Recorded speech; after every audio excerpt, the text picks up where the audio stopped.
জামায়াত শিবির নিষিদ্ধের সিদ্ধান্ত 14 দলের। গণভবনে প্রধানমন্ত্রীর সঙ্গে জোট শরিকদের বৈঠক। সরকারকে 2-1 দিনের মধ্যে প্রশাসনিক ব্যবস্থা নেওয়ার আহ্বান নেতাদের। 14 দলের এই সভায় সর্বসম্মতিক্রমে সিদ্ধান্ত হয় জামাত শিবির গোষ্ঠীর অপশক্তি রাজনীতি নিষিদ্ধ করা। কোটা আন্দোলনকে কেন্দ্র করে চিহ্নিত জামাত শিবির জঙ্গি সন্ত্রাসীরা রাষ্ট্রের উপরে আক্রমণের মধ্য দিয়ে রাষ্ট্রের বিরুদ্ধে যুদ্ধ ঘোষণা করেছে। জামাত শিবিরকে নিষিদ্ধ করতে হবে এবং তার মধ্য দিয়ে এই দেশকে সামনের দিকে যাতে সন্ত্রাসী জঙ্গি উত্থান না ঘটাতে পারে সে ব্যবস্থা নিতে হবে।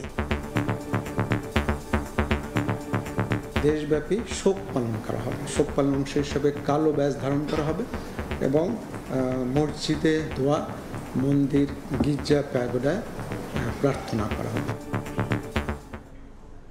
দেখছিলেন প্রধান শিরোনাম। রাত 11টার সময় সঙ্গে আছি আমি সজল মিত্র রিচার্ড। এবার অন্যান্য শীর্ষ সংবাদ। ডিবি অফিসে খাওয়ানোর পর ছবি প্রকাশ করে জাতিসংঘে মশকরা করবেন না, মন্তব্য হাইকোর্টের। 6 সমন্বয়ককে গোয়েন্দা কার্যালয়ে রাখা নিয়েও প্রশ্ন।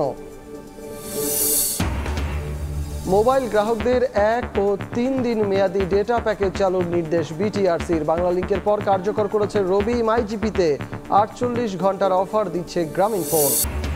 এবং বাংলাদেশের বিদ্যুৎ জ্বালানি খাতে সহযোগিতা বাড়াতে চায় চীন। কেবল সরকারি নয়, বেসরকারি খাতেও বিনিয়োগ বাড়াচ্ছে বেইজিং। আগ্রহী মহেশখালী থেকে এলএনজি পাইপলাইন নির্মাণে।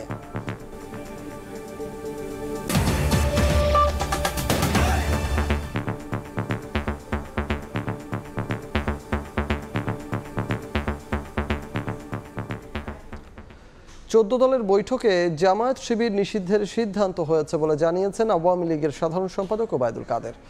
গণভবনে প্রধানমন্ত্রীর সঙ্গে জোট শরিকদের বৈঠক শেষে ব্রিফিংয়ে নেতারা বলেন, জামায়াত শিবির রাষ্ট্রের বিরুদ্ধে যুদ্ধ ঘোষণা করেছে। তাদের রাজনীতি নিষিদ্ধে সরকার 2-1 দিনের মধ্যে ব্যবস্থা নেবে বলে আশা তাদের। এমন পরিস্থিতির মধ্যে সোমবার বিকেল 5:30টায় গণভবনে বৈঠকে বসে 14 দল। আওয়ামী লীগ সভাপতি প্রধানমন্ত্রী শেখ হাসিনার সভাপতিত্বে প্রায় 3.25 ঘন্টার এই বৈঠকে আলোচনা হয় সাম্প্রতিক পরিস্থিতি নিয়ে। সভায় প্রস্তাব ওঠে সন্ত্রাসী কার্যক্রমে জড়িত থাকার অভিযোগে জামায়াত শিবিরের রাজনীতি নিষিদ্ধ করার। আর তাতে সর্বসম্মতিক্রমে সায় দেন ক্ষমতাসীন আওয়ামী লীগের নেতৃত্বাধীন জোট 14 দলের নেতারা।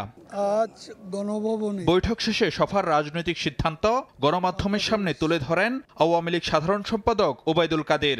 জাতীয় স্বার্থে দেশ বিরোধী এ অপশক্তিকে নির্মূল করা প্রয়োজন। 14 দলের এই সভায় সর্বসম্মতিক্রমে সিদ্ধান্ত হয় জামাত শিবির গোষ্ঠীর অপশক্তি রাজনীতি নিষিদ্ধ করার জন্য। এ সময় জামায়াত শিবির নিষিদ্ধের যৌক্তিকতা তুলে ধরেন 14 দল নেতারা। আশা করেন দ্রুত সময়ের মধ্যে প্রয়োজনীয় প্রশাসনিক ব্যবস্থা নেবে সরকার। একটি ঐতিহাসিক সিদ্ধান্ত হয়েছে। বর্তমান যে ক্রান্তিকাল, সে কালটারে উত্তরণের জন্য অত্যন্ত গুরুত্বপূর্ণ ভূমিকা রাখবে। জামাত শিবির সন্ত্রাসী গোষ্ঠী রাষ্ট্রের উপরে আক্রমণটা এখনো বন্ধ করেনি। আমাদের প্রস্তাব দিয়েছি, আশা করছি দেশের প্রধানমন্ত্রী শেখ হাসিনা তার সরকার নিয়ে প্রয়োজনীয় প্রশাসনিক পদক্ষেপ করবে। এবার এই ঘটনার মধ্য দিয়ে প্রমাণিত হয়েছে কত ভয়ঙ্করভাবে তারা রাষ্ট্র এবং বাংলাদেশের স্বাধীনতা সার্বভৌমত্বকে আক্রমণ করতে পারে। আমরা আশা করি মাননীয় প্রধানমন্ত্রী এ ব্যাপারে তার প্রয়োজনীয় ব্যবস্থা গ্রহণ করবেন। নিশ্চয়ই 1-2 দিনের মধ্যেই আমরা এই সিদ্ধান্ত পাব। 14 দলের বৈঠকে শিক্ষার্থীদের নিরাপত্তা ও শিক্ষা জীবনের সুরক্ষা নিশ্চিতে সরকারের প্রয়োজনীয় ব্যবস্থা নেওয়ার উপর জোর দেওয়া হয়। এছাড়া কোনো শিক্ষার্থী ও নিরপরাধ মানুষ যেন হয়রানির শিকার না হন সেদিকে নজর রাখার আহ্বান জানানো হয়। ফারুক ভিয়া, রবিন, সময় সংবাদ, ঢাকা। ছাত্রদের আন্দোলন ঘিরে যে তাণ্ডব চালানো হয়েছে তা জঙ্গিবাদী কাজ। দেশ ও উন্নয়ন ধ্বংস করাই তাদের টার্গেট। গণভবনে 14 দলের নেতাদের সঙ্গে বৈঠকে কথা বলেছেন প্রধানমন্ত্রী শেখ হাসিনা। বিকেলে জোট সমন্বয়ক আমির হোসেন আমু সহ বৈঠকে উপস্থিত ছিলেন জোটের নেতারা।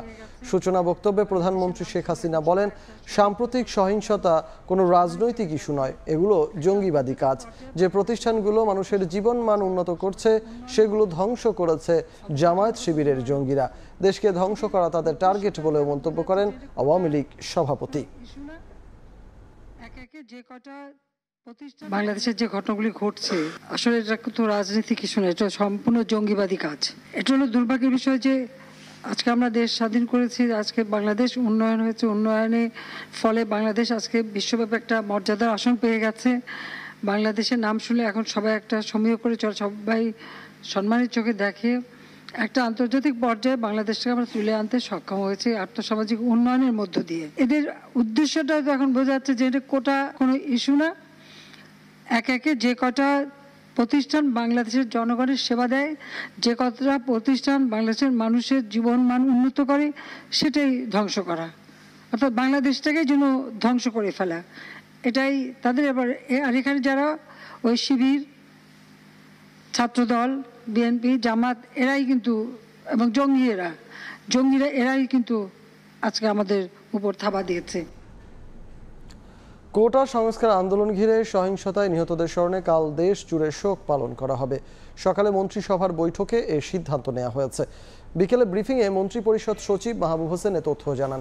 সকালে প্রধানমন্ত্রী শেখ হাসিনার সভাপতিত্বে তার কার্যালয়ে বসে মন্ত্রিসভার বৈঠক। নির্ধারিত 9টি এজেন্ডা নিয়ে আলোচনা হলেও বৈঠকে গুরুত্ব পায় কোটা সংস্কার আন্দোলন ঘিরে দেশ জুড়ে সহিংসতার বিষয়টি।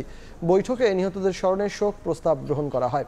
স্বরাষ্ট্রমন্ত্রীর দেয়া তথ্যের বরাতে সচিব জানান, সহিংসতায় নিহতের সংখ্যা বেড়ে দাঁড়িয়েছে 150 জন।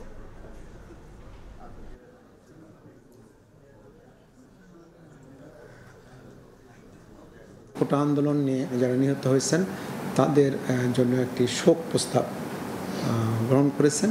দেশব্যাপী শোক পালন করা হবে। শোক পালন অংশ হিসেবে কালো ব্যাজ ধারণ করা হবে এবং মসজিদে দোয়া, মন্দির, গির্জা, প্যাগোডায় প্রার্থনা করা হবে। যে পরিস্থিতি সৃষ্টি হয়েছে সেখানে স্বরাষ্ট্রমন্ত্রী মহোদয় তরফ থেকে একটি প্রতিবেদন উপস্থাপন করা হয়েছিল। 147 বলেছিলেন, আজকে বোধহয় আরও 3টি যোগ হয়েছে, 150 উনি বলেছেন। জোর করে নয়, স্বেচ্ছায় বৈষম্য বিরোধী ছাত্র আন্দোলনের 6 সমন্বয়ক কর্মসূচি প্রত্যাহারের ঘোষণা দিয়েছেন। দুপুরে ডিবি কার্যালয়ে সমন্বয়কদের সঙ্গে দেখা করে একথা জানান স্বজনেরা। এদিকে নিরাপত্তার জন্য হেফাজতে রাখার বিষয়ে গুজব না ছড়াতে আহ্বান জানিয়েছেন গোয়েন্দা পুলিশের অতিরিক্ত কমিশনার হারুনুর রশিদ।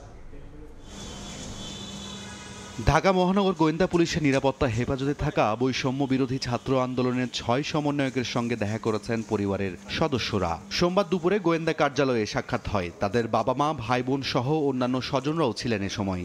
সন্তানদের সঙ্গে একান্তে বেশ কিছু সময় পার করেন তারা। পরে স্বজনরা কথা বলেন গণমাধ্যমের সঙ্গেও। জানান, গোয়েন্দা কার্যালয়ে ভালো আছেন কোটা আন্দোলনের নেতারা। সন্তানদের সঙ্গে দেখা করতে পেরে স্বস্তি ছিল তাদের চোখে মুখে। জানান, জোর করে নয়, স্বেচ্ছায় কর্মসূচি প্রত্যাহারের ঘোষণা দিয়েছেন কোটা আন্দোলনের নেতারা। ইনশাল্লাহ সবাই ঠিক আছে, এবার সবার সঙ্গে কথা বলছি। এরা যা চাইছে তা পাইছে, এখন আর এদের নেক্সটে আর কোনো ধরনের এরা চিন্তা ভাবনা নাই। ভালো আছে, যথেষ্ট ভালো আছে, ওরা সুষ্ঠু স্বাভাবিক আছে। প্রেশার হয় নাই, সরকার মানে নিচ্ছেন, সজ্ঞানে ওনারা সব উদ্যোগ করছে। আলহামদুলিল্লাহ ভালোই আছে। আমরা একটু এখন কম, আমাদের এখন টেনশনটা। কোটা আন্দোলনের সমন্বয়কদের জোর করে বিবৃতি দেওয়া হয়েছে এমন অভিযোগ গুজব বলে জানিয়েছেন ঢাকা মহানগর পুলিশের অতিরিক্ত কমিশনার। ঘোষণা করেছে যে তারা নাই, এই আন্দোলনে তারা নাই। এখন যদি আপনারা মনে করেন যে এটাও একটা গুজব ছড়িয়েছে, আমরা দেখেছি গতকাল রাতে যে তারা স্বেচ্ছায় বিবৃতি দেয় নাই। আমাদের ডিবির যে কার্যালয়, এটা একটা মানুষের একটা আস্থার জায়গা। এখানে কাউকে হেনস্থা করা বা কারো প্রতি অন্যায় আচরণ করা, সেটা ডিবি কখনোই করে না। এর আগে রোববার ডিবি হেফাজতে থেকেই একটি ভিডিও বার্তা দেন আন্দোলনের 6 সমন্বয়ক। কোটা সংস্কারের দাবি পূরণ হওয়ায় বৈষম্য বিরোধী ছাত্র আন্দোলনের সব ধরনের কর্মসূচি প্রত্যাহারের ঘোষণা দেন আন্দোলনের অন্যতম সমন্বয়ক নাহিদ ইসলাম। রায়দুল ইসলাম শুভ, সময় সংবাদ, ঢাকা। ডিবি অফিসে টেবিল বসিয়ে খাওয়ানোর পর ছবি প্রকাশ করে জাতির সঙ্গে মশকরা করবেন না বলে মন্তব্য করেছেন হাইকোর্ট। আন্দোলনের সরাসরি গুলি বন্ধ এবং 6 সমন্বয়ককে পরিবারের কাছে ফিরিয়ে দেওয়ার নির্দেশনা চেয়ে করা রিটের শুনানিতে এ মন্তব্য করেন আদালত।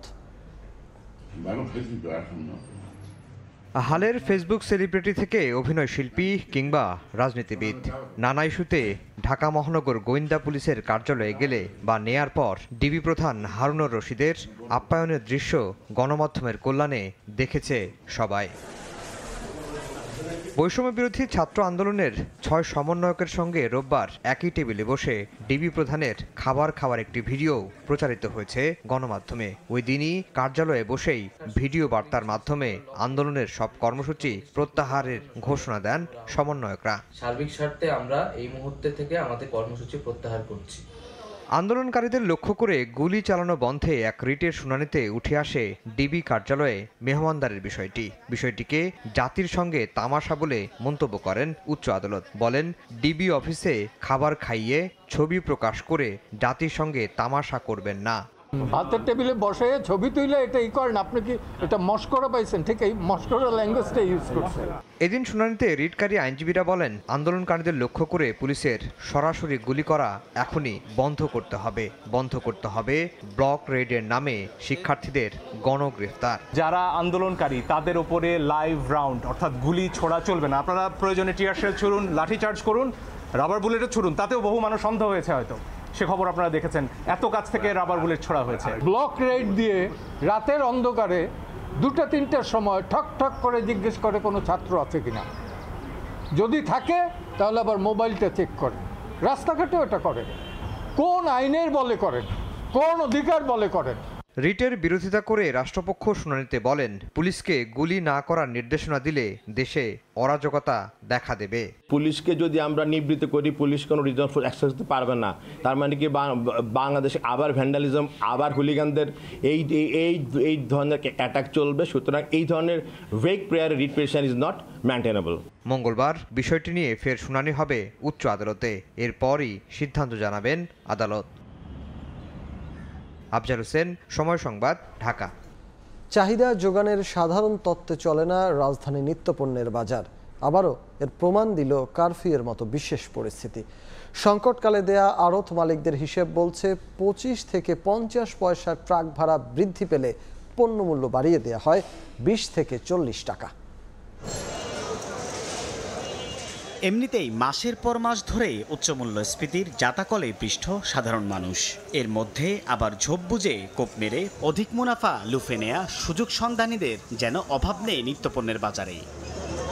বছর জুড়ে কারণে অকারণে অযৌক্তিক দামে পণ্য কিনতে অভ্যস্ত ভোক্তারাও যেন হাঁপিয়ে ওঠে মাঝে মাঝে। আমাদের মধ্যবিত্ত যে আমরা চলতেই কষ্ট হয়।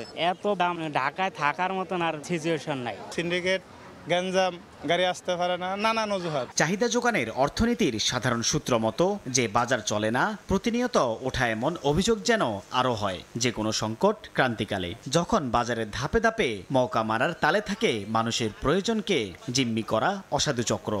ব্যবসায়ীদের কথা যুক্তিযুক্ত না, মধ্যবিত্তদের জন্য একটু চাপ পড়ে যায়। সরকার না চাইলে কমবে না। ভোক্তাদের দাবির পক্ষে যুক্তিও রয়েছে। কারফিউ চলাকালে পণ্যের সরবরাহ কমার সঙ্গে কমেছে চাহিদাও। বিক্রেতাদের বেচা কেনার নাজেহাল অবস্থা সেই প্রমাণ দিলেও দাম বৃদ্ধির স্পষ্ট কোনো যুক্তি নেই ভোগ্যপণ্যের বাজারে। কারণ আড়ত মালিকদের কথাতেই বোঝা গেল ট্রাক ভাড়া কেজিতে 25 থেকে 50 পয়সা বাড়লে সেই ধাক্কায় 1 কেজি সবজির দাম বেড়ে যায় 20 থেকে 40 টাকা। যে হিসাব মেলে না বাজার অর্থনীতির কোনো তত্ত্বে। খাওয়ান তো কমাই দিছে, 5 কেজির বদলে এখন 2 কেজি নিছে। স্বস্তি দায়িত্ব নাই, সবকিছুর দামই তো বেশি। 5,000-6,000 টাকা মানে আগে ভাড়া বেশি পড়ছে। রাত পোহালেই দাম বাড়ে কোনো না কোনো পণ্যের। ভোক্তার হিসাবের খাতায় বাড়ে কাটাকাটি, শুধু বাড়ে না ভোগ ব্যয়ের সক্ষমতা। সাইফুল ইসলাম, সময় সংবাদ, ঢাকা। যুক্তরাষ্ট্র থেকে দেশে আনা হয়েছে ব্যান্ড তারকা শাফিন আহমেদের মরদেহ। সন্ধ্যা 7টায় শাহজালাল বিমানবন্দরে শাফিনের মরদেহ পৌঁছালে গুলশানে নেওয়া হয়। মঙ্গলবার দুপুর 12টায় আজাদ মসজিদের সামনে শাফিনের প্রতি শ্রদ্ধা জানাবেন স্বজন সহকর্মীরা। সেখানেই জানাজা শেষে শাফিনকে দাফন করা হবে বনানী কবরস্থানে। 25 জুলাই যুক্তরাষ্ট্রের ভার্জিনিয়ায় হাসপাতালে চিকিৎসাধীন অবস্থায় মারা যান মাইলস ব্যান্ডের সাবেক ভোকালিস্ট।